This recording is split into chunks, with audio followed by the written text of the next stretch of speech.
All right. Well, great. Thanks for joining me, Kyung. How do I say your name? Kyung Hyun? Yeah, it's Kyunghyun. But you can just go with K. It's the initial of my name. So yeah, Okay. I So usually go with the we'll K. just Yeah, call you K. cool. All right. Hey, so I just wanted to, I found out about Polydrops because I run this channel called Aptera Owners Hmm. Club. And Yep. I found out that you guys are collaborating together and you're using Aptera solar panels on your P21 trailer, right? Yeah, that's correct. Okay, so then I kind of looked at your website and I found the story very Hmm. interesting and I reached out to you for an interview and you graciously agreed to interview. So tell me a little bit about yourself. You and your wife started Polydrops, right? What's your wife's name? Her name is Jian. Yeah. But she also usually go with the initial J, so K and J. Okay, all right. Yeah. And so you guys started Polydrops and you guys are both from Korea, right? Yeah. We are from Seoul, Korea. Yeah, both of us. Yeah. Where did you guys grow up? How did you guys meet?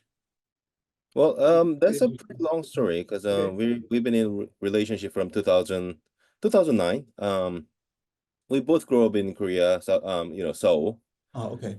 and we met at the university, and yeah, so since from the first year at the university, and we're still here together. We've been in a relationship for like, yeah, 16 years. So Well, congratulations. yeah, Um, thank you. and you guys were in university for architecture in Korea? Yeah, that's correct. So architecture design. And well, I mean, yeah, we just, I don't know. I mean, so here it's a long story, but to make it short, I just went to the architecture school just because, I love building stuff, and that's the major that I can apply, based on my, kind of a, SAT score in Korea. Uh-huh. So that's how I ended up, going to the architecture school. But there was not much of thought behind of it when I was choosing the major. I see. Yeah. So in Korea, there's a big test that all the high school students take, right? Oh yeah, that's right. Yeah. And so based on that test, then there's certain majors that you're allowed to pick. Is that how it works? Pretty much, yeah, correct. So, there are like kind of I don't know how to call this thing, but we create kind of a, chart, from the top to the lowest, and based on your, earned score from the SAT, you just go with the highest one that you can pick. Uh-huh. That's how the thing basically works in, going to university in Korea. I Uh, see. but I mean, honestly, I mean, I choose to go to the architecture school, by, without any much of a thought. But that was actually a pretty good decision I've ever made in my life, actually, because Okay. I love, designing some stuff for people. Mhm. And I'm like designing space is it is tech is really for, user experience and everything. So I actually loved it. Yeah. So I haven't have any like big thoughts about going to the architecture designing. But after years, I spend my times at school, and I realized that, oh, this is the thing that I really want to do. So yeah, after I spend, it's actually 6 years in school in Korea, because of 5 years in undergrad, and 2 more years for the grad school. But while I was in the grad school for at the first year, I decided, hey, I actually need to go outside of the Korea, because Korea is a pretty really small country. It's actually smaller than the California. We're in a really small, area. So I want to go outside of that small land, and I just want to explore the world. So I decided to go, yeah, let's just go abroad and, study. That's how I ended up, deciding to, going to the United States, and that's why I'm here. Okay. Yeah. And and so then you guys just both decided to come to America and you were you were Mhm. studying architecture in America too? Yeah, that's correct. So I was the only one deciding to go to the United States, and keep studying the architecture design. But I just asked my wife to just follow me, because you know, it, it worth it worth a lot to, go outside of the boundary of the country that you've grown up, and see what other people outside the world, what they're doing, just learning about how they're living and their thoughts, their mindsets and everything. That were gonna be really helpful. So I asked my wife to just follow me and just basically asked her to just stay next to me, and I'm just just live here in the United States. Yeah. Okay. And so then you were when you went to architecture school here, were you thinking about like designing houses or office buildings? Like what was your goal? Or did you have one? So my major goal was just really straightforward. I just want to, learn everything about like, not only about the studying aspect, but also about the culture aspect as well. So Mhm. I just want to observe everything. That was my major goal. But I mean, I decided to go to it's a school called a SciArc. Mhm. It's a small independent school, only specialized in the architecture design. They're in Los Angeles downtown. I choose to go that school just because they were doing some kind of really interesting project. At the moment, they were doing kind of a solar house project with Oh, Caltech. Yeah, okay. they were doing that for like I think Like a they've done it small for like house or a big house? it's a small kind of a mobile house, but Okay.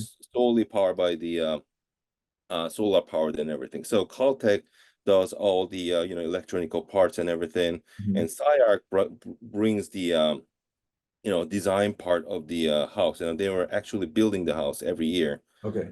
They've done it for I think they've done that for like 3 or 4 years, Uh-huh. but at that year that I landed here, they actually ceased the project. Oh no. It was just gone. So actually, well, I don't know. I mean, that actually helped me out to start the Polydrops because I mean, my goal was to be here, learning about everything about this society. But not only about that, I really want to do the real, um, how can I call this like real thing? Because like past 60 years, all I was doing was just building a model or 3D models that is not, I mean, not considered a real thing that you can live inside.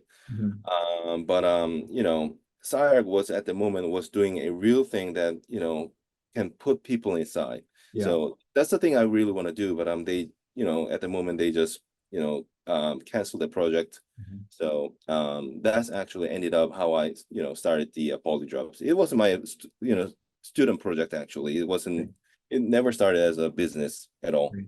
So as a student project for a class, you were like, I'm going to design a trailer. Well, it wasn't really for I call it as a student project just because I was a student at the moment, but it wasn't for a class at all. I Oh, mean, I okay. just did it for myself because It was my just a school side curriculum. project. Right. So the whole school curriculum was just still designing things Uh, inside of the computer and everything. So right. so yeah, after 1 year at the SciArc, I was really depressed, and I just decided to build something. Mhm. And I mean, like almost every international students, we are almost broke. Uh, Uh-huh. Of we're course. always, I mean, we're relying on our parents' money because we can't work here, no Right. money. So all I can do was selling at the moment my dad bought me a small Kia. Uh-huh. It's a compact car. So I sold it. Mhm. I sold it for I think it was like $8,000 or $9,000 or something at the moment. Uh-huh. And I bought a then with the money I bought a really old car and plus the trailer frame because I just thought that's my land Uh-huh. that I can purchase. I can just take it anywhere, but it's 4x8, but still a land that I can build something on it. Uh-huh. So yeah, that's how the Apollo drops actually started. So I Okay. built some kind of a pavilion on it. I just want to test out my design ability on it. Uh-huh. Um, yeah, What was that's your, how when it. you first made that first trailer, what was your Mhm. idea behind it? Did you have any goals Um, for that? Yeah, so yeah, sure. So before we really start off our design, we rented one of the most famous teardrop trailer at the moment. I don't want to disclose the name of the brand, Uh-huh. but we rented one. Uh-huh. Um, and we went out for camping and we almost froze to death. Uh-huh. Oh, my baby just woke up. Just Okay. please give me just 5 seconds. Yeah, no problem. Yeah, back to the story. Sorry about that. Yeah. Yeah. So Yeah. you rented a trailer Mhm. and it was cold. It was really cold, but it wasn't really that cold. I mean, we went to the Las Vegas in the middle of winter, Uh-huh. and the temperature was around like 30 Fahrenheit or something. Uh-huh. And at the moment, we realized that the trailer doesn't have the insulation. Okay. Because it was made out of plywood, and we were really kind of disappointed about how it is constructed, and we were really surprised how that thing can be the one of the most best-selling trailer here in the United States. Uh-huh. And not the whole trailer, but for the teardrop trailer. Yeah. Uh, so I discussed that thing with my um instructor at the moment. Uh-huh. It's the one of the he is also famous architect here in the United States. His name is Michael Rotondi. Uh-huh. And he told me about a one article, and it's about criticizing how the Americans are actually taking the house. So basically, what it says that is that the American housings are not really into the energy efficiency. They're not putting the insulation, but instead they're putting big HVAC system to Mhm. make the habitated area to be regulated. Yeah. Uh, so they're not really thinking about the energy efficiency. They're just putting more energy to achieve more comfort. Yes. And so we were actually based on that idea. And I mean we're from South Korea, and here's a big difference between the America and the South Korea is that, you know, honestly, America is a really blessed country. There's a lot of energy sources here and there, Mm. oils everywhere, gases everywhere. Yeah. So there's so much of the energy resources here and there. But Right. the thing in Korea is we are a really small country.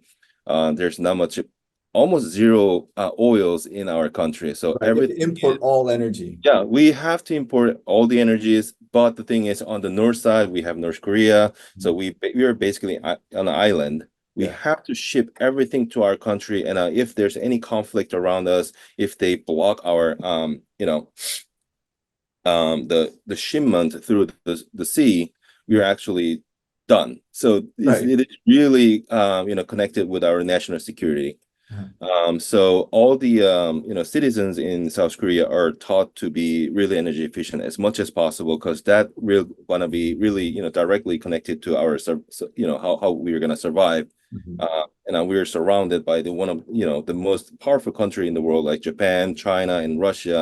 Mhm. At that moment was the Soviet Union, but uh, so that's the whole behind story about this South Korea. So we all taught to be really energy efficient, and that was my basic mindset, and that was kind of shocking, when I first, experienced that teardrop trailer. That Right. was my first time, um, really experiencing the American way of thought. Right.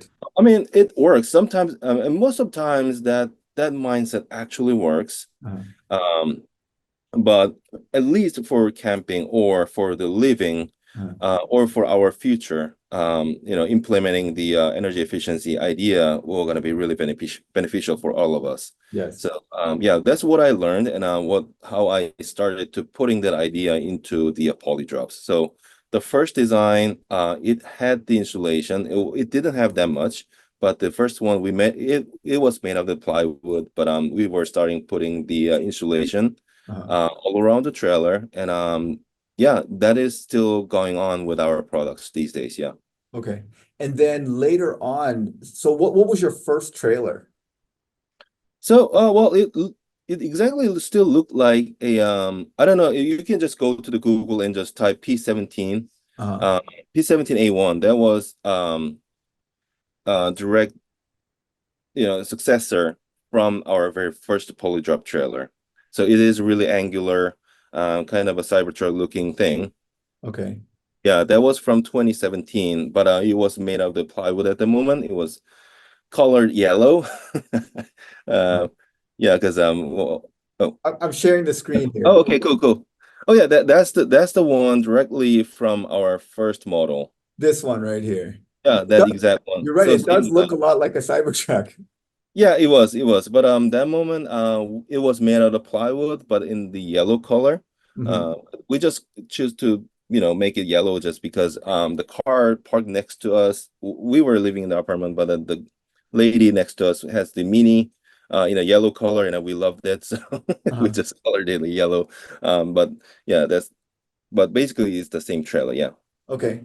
Yeah. And are you guys still selling this trailer? I'll be honest with you. We are not actually selling the trail. We are still putting it on our website. Uh-huh. Because if we see anybody really interested to purchase this trailer at the pricing, yeah, we're gonna build and sell it to him. Uh-huh. But it is actually replaced it with the P19 series Right. right now. Because Yeah, I mean, at that price, the P19 is just like a better deal. it is. It is. Because here's one thing happens. So the P17 series is directly from our student project, so it never thought about to be a real product at all. Yeah. Uh, so that being said, it's really hard to build. All the student projects are like that.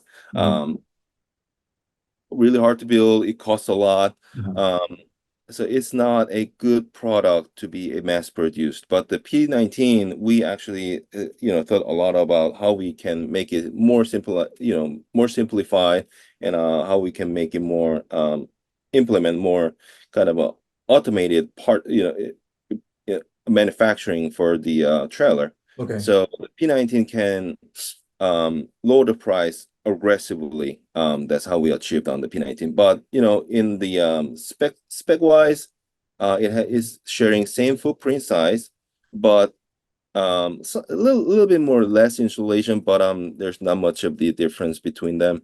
Aerodynamic wise, it's uh more improved. Yeah. Okay. So So P19 more advanced product. Yeah. you made this P17A and you made it for yourself, right? For you to use. Yeah, me and my wife. Yeah. Yeah. And you mentioned in your website that you like trailer camping wasn't really a thing that you guys were familiar with. Oh yeah, right. Yeah. So as you heard about my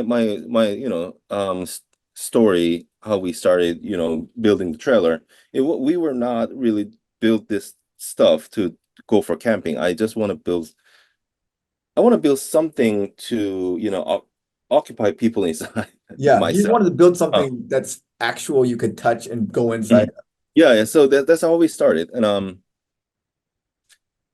I mean, yeah, so yeah, we were not camping people at the start, and that's actually our one of the most um how can I call this? Sorry, I mean, it's not my first language. Yeah, yeah. Uh oh yeah, let's say advantage over other products because um I mean, here's the thing. So when you go for camping, it's gonna be really sometimes really challenging. Like Mother Nature is not always kind to you. Uh-huh. Sometimes it's really hot or really cold, and Uh-huh. people go for camping. I'm not saying they're wrong, but we are just sharing different aspects. So let's say the people go for camping. If it's cold, like they just enjoy it. That's the Mother Nature, right? Uh-huh. But for the people like me, I hate it. I want more comfort. And Yeah, so actually um that's how I make more, different product compared to the most camping trailers. right. Okay. Hmm. And then how did this become like you built this for yourself? Hmm. How did this become a company? Like how'd you decide to sell it to other Oh people? yeah. Well, that's a fun story.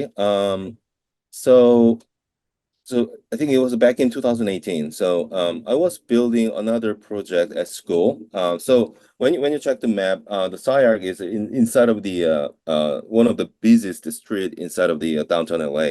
Uh-huh. And at that moment, I was working on my thesis project. It's about the nomadic life.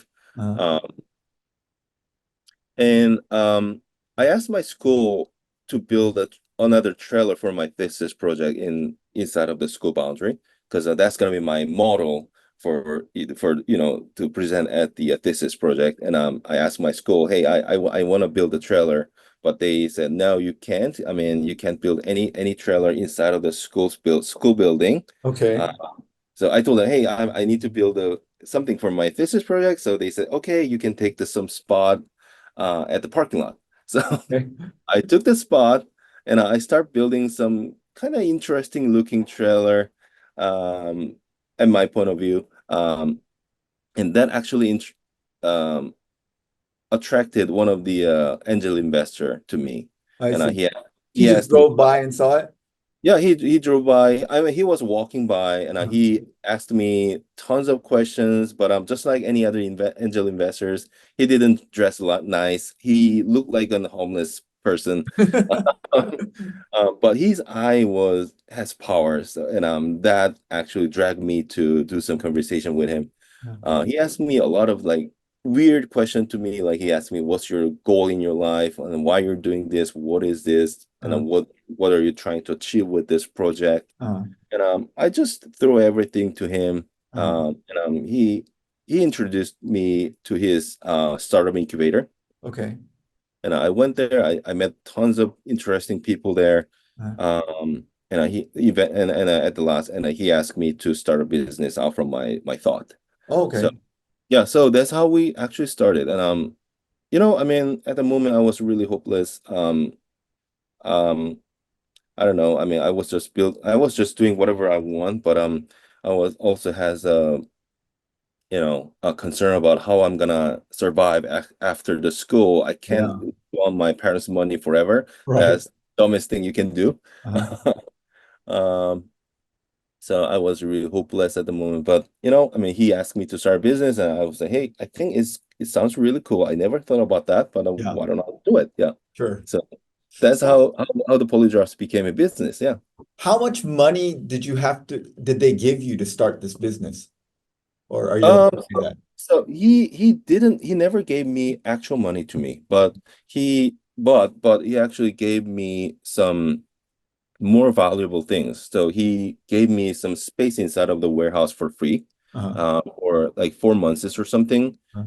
Um, and he sent my company to start. So he hired the attorney to set up the C corp and everything for Yeah. free.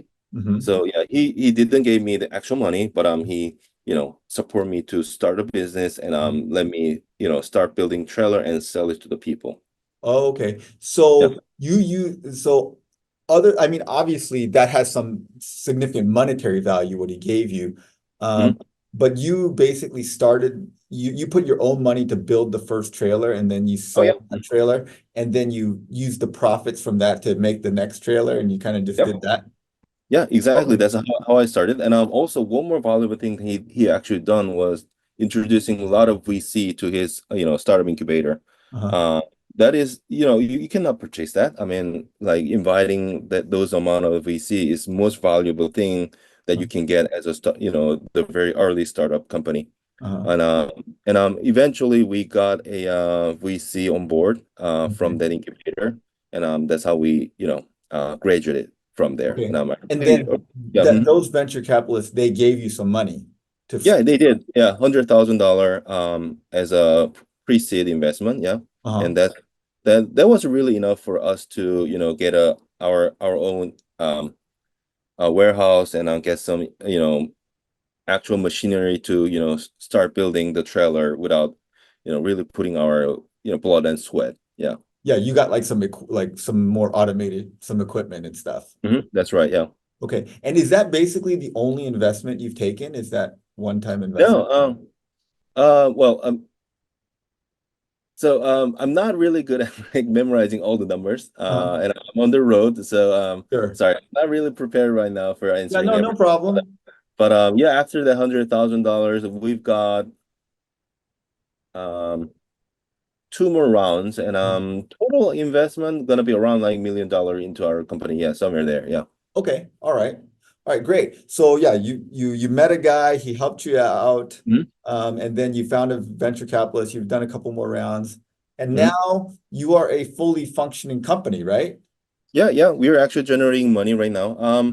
But honestly, we're still a really small company. And just like what other people are saying, we're more like a boutique trailer builders. Uh-huh. But our main goal is to, we're not trying to build like just a few couples of the trailer and just call it a day. But we're trying to expand. Yeah, that's the current situation we are at. Uh-huh. Currently, at the volume that you guys are selling, are you Mhm. guys self-sustaining? Like you Yeah. are you net like are you making money or are you slowly losing money and burning through cash? No, we're actually generating money right now, Okay. very slowly. But I mean, here's the thing. So yeah, we're generating money, but it's not really enough to, expand like real fast right now. I So yeah, yeah. So we're building around. I mean, you probably want to hear about this. So we're building around two P21s per month. okay. That's our actual speed right now. And And is we that your most popular trailer? Is the P21? Yeah, P21 is the most popular trailer that people really want to purchase right I now. see. And we have around like well, I mean, compared to the other like EV brands, I mean, it's not crazy amount, but we sold around a little over 100 trailers. I need to double check with my customer list, but it's around 100 trailers. So at the speed of building right now, we are building like two trailers per month. That's gonna be around like 4 years of the Uh, production, Yeah. and I'm not Oh, so expecting to wait that much. you Mhm. have an order for 100 trailers Yeah. Mhm. that you need to fill. I mean, pre-orders, 100 trailers as a pre-order. I see. Uh, Now we have, I need to double check, but around like 4 to 5 people who pay the deposit for this trailer. That's the half of the the Right. They're pricing. committed. That's gonna run like 20 grand. There Yeah. are 4 to 5 people already pay for it, and we're working on that trailer right now. And once we're done, we're gonna move on to the next pre-ordered customers. But yeah, we're at that phase right now, and I see. we're actively talking with the another VCs to expand our facility right now. I see. Yeah. How many employees do you guys have? So currently we have only two, Mhm. except ourselves. Right. So We there's have, four of you guys total. yeah, that's correct. Yeah. Huh. All right. And so if you had more production, you Mhm. guys are production limited, not demand limited, right? Like Yeah, you have a that's the hundred, current you have a situation. hundred customers that would want to buy your trailer now, and Yeah. if you could Mhm. produce 10 a month, you could sell 10 a month probably. I believe so. I mean, well, I'll be honest with you. I mean, pre-order doesn't mean that That they're that we're gonna 100% going to buy it. directly convert it to the actual sales. Right. So I can, I mean, I'm the person who really don't want to lie to the people or like giving the false hope to the people. Yeah. Um, But I think yeah, selling like 10 trailers per month gonna be really really doable. It's gonna be really doable because I mean P211 is the only trailer that you can tow with most EVs like Ioniq 5 or the Model Y. Uh-huh. So yeah, there are a lot of customers that actually contact us to getting the P21, but we have to let them just turn around just because we have like really long lead time right now. Uh-huh. So yeah, I mean, if we can solve the issue of the building more trailers, yeah, sure, like 10 trailers per month gotta be really doable thing. Yeah. Yeah. So what do you need to scale up? Do you just need more space, more equipment, or do you Yeah, need more yeah. people? Yeah, so the biggest problem we have is that our shop is really small. I mean, here's what happens. So we used to build teardrop trailers. I mean, we're still building them. But the teardrop trailer requires substantially small amount of space to build. Mhm. They're like around like 5 by 10 of the footprint required. But to build the P21, we need more space. It's not only about the trailer itself. So the P21 is 21 footer. Yeah. It's not only about that. The wall panel is going to be much bigger. We are getting more amount of the aluminum panels from our suppliers. Now we need more space to stack them. Mhm. So that makes all the problem right now. We need more space. So Okay. we are currently in a warehouse space that is 4,500 square foot. Mhm. Um, but yeah, it is really making us bottleneck right now. Okay. That's the thing. Yeah. Space is a huge bottleneck. All right, so Mhm. let's talk a little bit about the P21 trailer. Like Sure. what is the material? What is this made out of? So it is. I love to call it as a aluminum composite. So it is basically sitting on a box aluminum frame, Mhm. and the shell is made out of the foam and aluminum. So it is, or usually called SIP. It's a structurally uh, I think it's yeah, structurally insulated panel. So it's basically aluminum on the both side Uh-huh. and the XPS foam in between. So those aluminum skins work as a structural part. The foam just let them stay in place, just like an H-beam. That's how it works. I And see. it is pretty common material in Korea to build a 1 or 2 story building. Okay. And And I also, How thick is it? How so thick is the that's panel? 2 inch, Oh, it's 2 inch oh, thick 2 inches. SPS, So yeah. it's Mhm. quite thin actually then. Well, I mean, yeah, it is. I mean, well, for a trailer, it is not really that thin, but yeah, if you have the perspective from the building, it is thin, yeah. Okay. All right. Mhm. And so the inside is aluminum and the outside is aluminum. That is correct. Yeah. So the same material out in and out. And one of the things that we really focused on was to eliminating any of the thermal bridges. That is, so here's the thing. So we can think in this way. So we're using aluminum because they are really lightweight. Um, and they're never well, they can corrode it, but most of the times they're not going to be rusted. Uh-huh. Um, so they are going to last much longer than compared to the steel material or plywood for sure. But the downside of the using the aluminum is that if they are ever connected together from out in and out, that Right. will gonna as a thermal bridges, just like a radiator. So even though we have a really thick, like for a trailer, thick insulation, it will gonna be really compromised. So our goal was to make these two layer of the frame to be perfectly separated. And yeah, Mhm. so that's the thing that we really focused on. And we eliminated 99% of them. We Uh-huh. have just a few points left. That is actually the anchor for the window right here behind of me. So we have one, two, three anchor points. So the one anchor point is just like one bolt. So I that's the thermal bridge that we're trying to eliminate right now. I see. Yeah, that's the amount of the thermal bridge that we're really thinking about. It's not about like huge stud or something. Even Uh-huh. a small bolting points that's we're trying to eliminate. Yeah. But I'm looking at this little picture of the insulation, and Yeah. this Mhm. is how your panels they interconnect like this. Yep. Wouldn't all these little tongues, wouldn't they, did they not cause a thermal bridge because the inside of this is touching the outside panel here, Oh, right? those are foam. Those are foam. So they have to touch each other to Okay. create a continuous insulation. And when we're constructing those foam like puzzle the foam pieces, Uh-huh. we are gluing them with the sorry, I forgot the name of it, but it's a special glue to um connect these foam panels together. And those glue itself is also the foam. Uh-huh. It's kind of liquidized a foam. So once we glue them together, they were gonna fuse these foam together, and we're gonna work as just one piece whole foam. Yeah. Okay. All right. Mhm. Yeah, well, it's cool. I've been perusing your website. It looks Mhm. beautiful. Oh, Do you guys like camping now? so well, no. I mean, it really depends on the definition of the camping. But Uh, if you're asking me about like camping that ask me to be uncomfortable, no, I don't like it. uh, But if you're asking me about the camping that makes me to go places still comfortable, uh, sure, I love it. Yeah, I love road tripping. I love driving cars. uh, I love go places, and I don't want to stay at hotel because usually hotels are I outside of the beautiful scenery. yeah. Um, but this is my hotel room that goes everywhere. You can just park everywhere and then just take that scenery. Uh-huh. Yeah, if that's the camping definition of the camping. Yeah, I love to go for camping. Yeah. Okay. An interesting thing I noticed about this, the P21 is the Mhm. teardrop shape is like most teardrop trailers are kind of Mhm. teardrop when you look at it from the side. It's Mhm. like big and then gets small and then you lose headspace. Yours is more of a teardrop when you look from above, like right here. Oh yeah, that's right. Yeah. Uh-huh.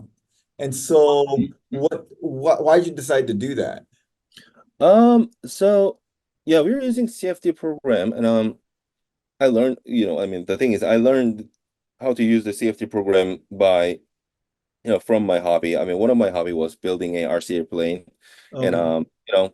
I tried to make it, fly higher and longer with the limited amount of the battery pack I have, because I don't have money, and battery packs are expensive, but building a airframe is relatively cheap. So my focus was making the aircraft itself to be more efficient.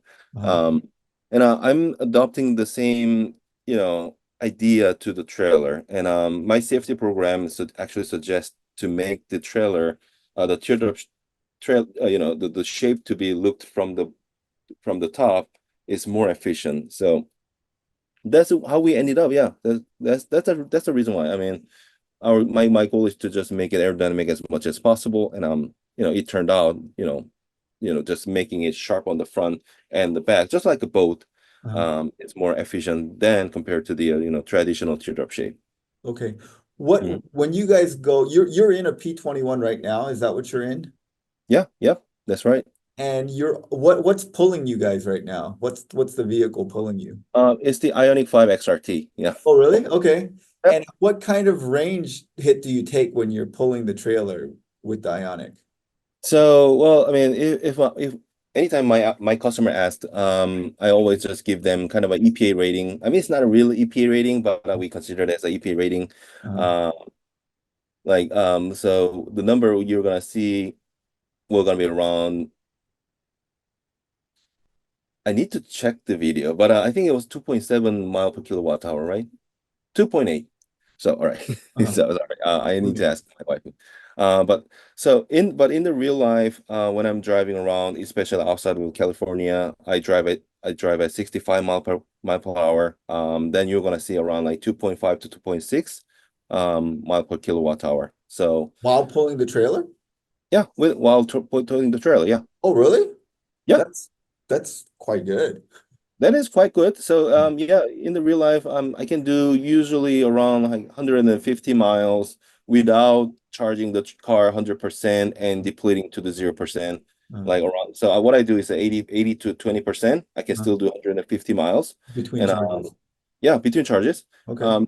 That's what I usually do on the interstate. Mm, Because chargers are every like 100 or 150 miles. mm. So I just go at 65 mile per hour. And when you are entering some like national parks or something like that, that they have like limited chargers, but usually speed limit is around like 45 or something. Then Yeah, you can go around like at least like 200 miles I see. between the chargers. Yeah, that's what we usually do. How big is the battery pack on this Polydrops? 20, the So P21. so currently this trailer has 5 kilowatt battery pack, Okay. but we can expand it to 10 kilowatts. Okay. Um, it really depends on what customer needs, but I'm just sticking with 5 kilowatt for my trailer itself. Uh-huh.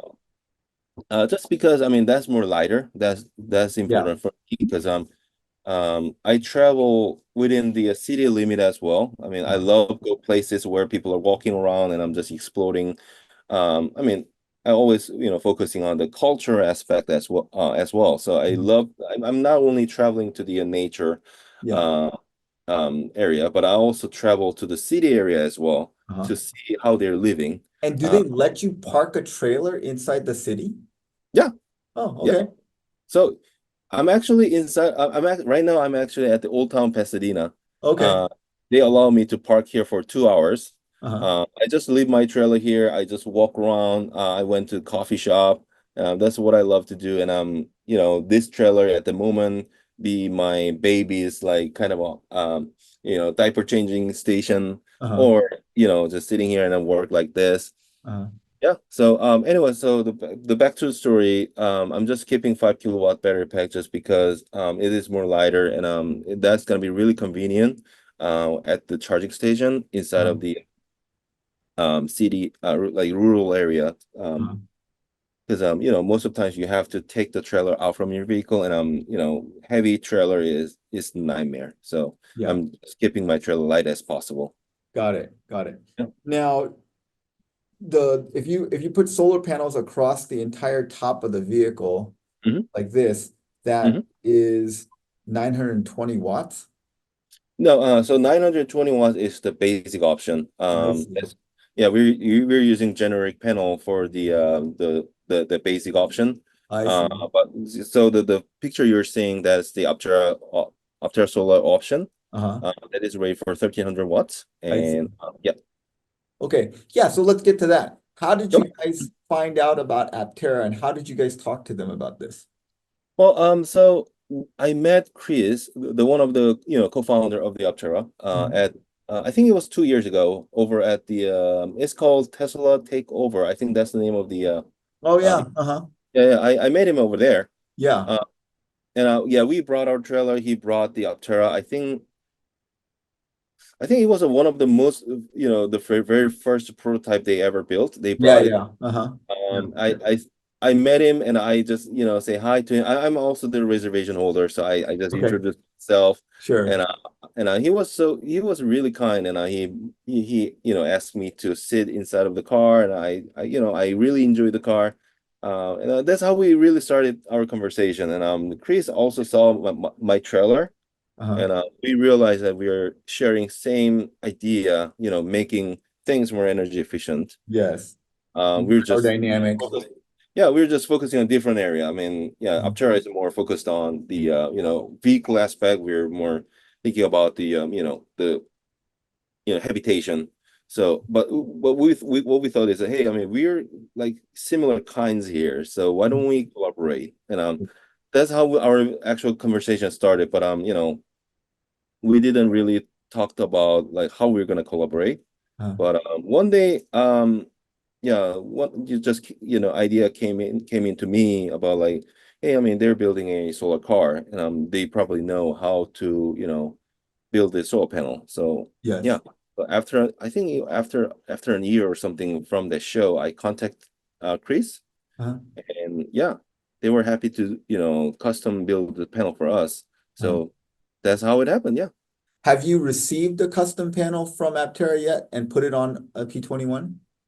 Oh, we did. Yeah, Okay. we got 3 sets already. Uh, They're gonna. I think they're gonna ship 2 more sets this week. okay. I need to double check with them. But yeah, so we're getting around like 2 to 3 panels every month right now. Okay. And you've installed them, and has a customer taken delivery of a P21 with an Aptera solar panel yet? So yeah, so we already put. Let's see how many. Well, yeah, we already put 2 panels to the customers, and Okay. yeah, And they're out there being used and they're working great. yeah, that's right. Yeah. Mhm. And one of the Aptera panel is actually on our trailer. This guy right now. Okay. And Yeah. do you know, are the panels you're getting, are they the glass panels or the Yep, they are. plastic panels? The glass panels. It's the glass panel. Yeah, I mean, yeah. So last year, I think there are a few YouTube videos showing the plastic panels on Yes. the 21. Yeah. So what happened was that I asked Aptera to be really hurry, Mhm. to put on our prototype P211 so we can take it to the show. Yeah. So they decided to just go with the plastic at the moment. But I mean, it is for kind of a temporary solution, because our thing happened over the time. But yeah, so the actual production model has the glass panel. This one has glass panel, and the customers are getting glass panel as well. Okay. Awesome. And are you allowed to tell me how much you're paying Aptera for a set of panels? I know you're charging the customers 3,450. So not sure if I can disclose that. Okay. So I need to talk with Aptera about it. But Uh-huh. so right now, what I can tell you But you is, are paying them money. They're not oh yeah, giving you sure, sure. free. And Yeah.